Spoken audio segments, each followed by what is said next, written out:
मुंबई वाहतूक पोलीस दलात कार्यरत असलेले पोलीस कॉन्स्टेबल विलास शिंदे यांच्यावर त्यांच्या मूळ गावी अंत्यसंस्कार करण्यात आले। शिंदेंचं अंत्यदर्शन घेण्यासाठी शिरगावच्या ग्रामस्थांनी मोठी गर्दी केली होती। 23 ऑगस्टला आपलं कर्तव्य बजावत असताना हेल्मेट का घातलं नाही याचा जाब विचारल्यानं विलास शिंदे यांना 2 मुलांनी बेदम मारहाण केली। त्यात जखमी झालेल्या शिंदेंवर लीलावती रुग्णालयात उपचार सुरू होते, पण अखेर काल त्यांची मृत्यूशी जी झुंज सुरू होती ती अपयशी ठरली।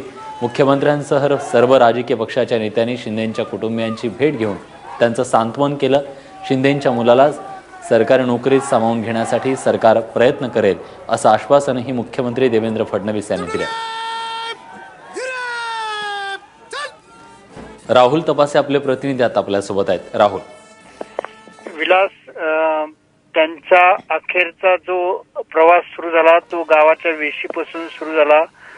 या शिरगावातील जो शाळेचं एक मैदान आहे त्या मैदानावरती त्यांना अखेरचा निरोप देण्यात आला। या ठिकाणी संपूर्ण पंचक्रोशीतील ग्रामस्थ, शिरगाव गावातील ग्रामस्थ सगळे उपस्थित होते। सर्वांच्या साक्षीनं त्यांच्या मुलांनी त्यांच्या पार्थिवला शेवटचा दर्शन घेऊन त्यांना श्रद्धांजली वाहिली। त्याचबरोबर पोलीस खात्याकडूनही त्यांना धन्यवाद राहुल, तुम्ही दिलेल्या सगळ्या सविस्तर माहितीबद्दल। तेव्हा अखेरचा निरोप आज विलास शिंदेंना अत्यंत शोकाकुल वातावरणात त्यांच्या मूळ गावी देण्यात आला। पण विलास शिंदेंच्या मृत्यूनंतर पोलिसांच्या एकूणच सुरक्षिततेचा प्रश्न पुन्हा एकदा ऐरणीवर आलाय। पाहूयात त्या संदर्भातला रिपोर्ट। 8 दिवसांपासून मृत्यूशी सुरू असलेली झुंज अखेर अपयशी ठरली आणि पोलीस कॉन्स्टेबल विलास शिंदेंची प्राणज्योत आज मालवली।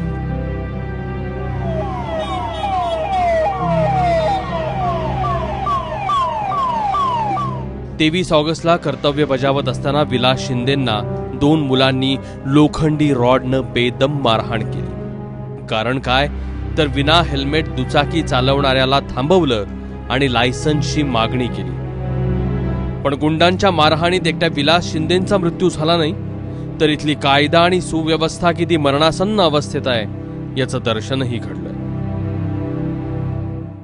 असं करणारे जी लोक असतात ही प्रवृत्ती कुठेतरी ठेचून काढण्याची वेळ आता आलेली आहे। पोलीस हे जनतेचं संरक्षण करत असतात, परंतु त्यांचा जीव सुरक्षित राहायला पाहिजे। आपण कॉम्पन्सेशन देऊ किंवा त्यांना इतर सुविधा मिळतील, पण त्यांनी त्या कुटुंबामधला जो कर्ता पुरुष गेलेला आहे तो आपण त्यांना परत आणून देऊ शकत नाही। याच्यासाठी काही कठोर पावलं उचलायला लागतील आणि सरकार भविष्यामध्ये अशी पावलं निश्चितपणे उचलेल।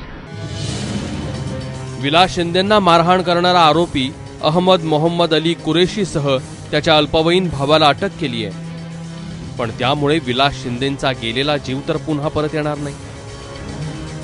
मतांच्या राजकारणासाठी राजकीय नेते मुस्लिम टोळक्याला हात लावत नाहीत असा आरोप करत राज ठाकरेंनी मारहाण प्रकरणाला धार्मिक रंग दिलाय।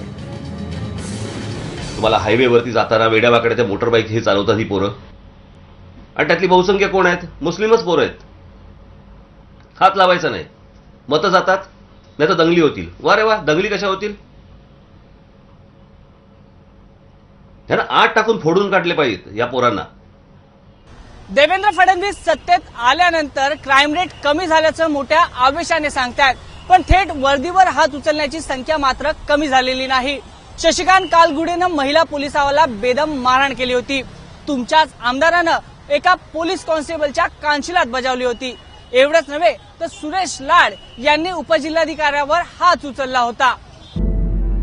अशा घटनांमुळे छोट्या मोठ्या गावगुंडांची हिंमत वाढते आणि ते सहज पोलिसांवर हात उचलतात।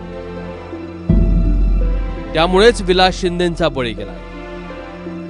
आता तरी देवेंद्र फडणवीसांनी आकडेमोड करत आधीच्या सरकारवर खापर फोडण्यापेक्षा गांभीर्यानं विचार करावा आणि पोलिसांवर हात उचलण्याची हिंमत होणार नाही अशा कायद्याचा धाक निर्माण करावा। हीच विलास शिंदेंना खरी श्रद्धांजली ठरेल। ब्युरो रिपोर्ट, ABP माझा।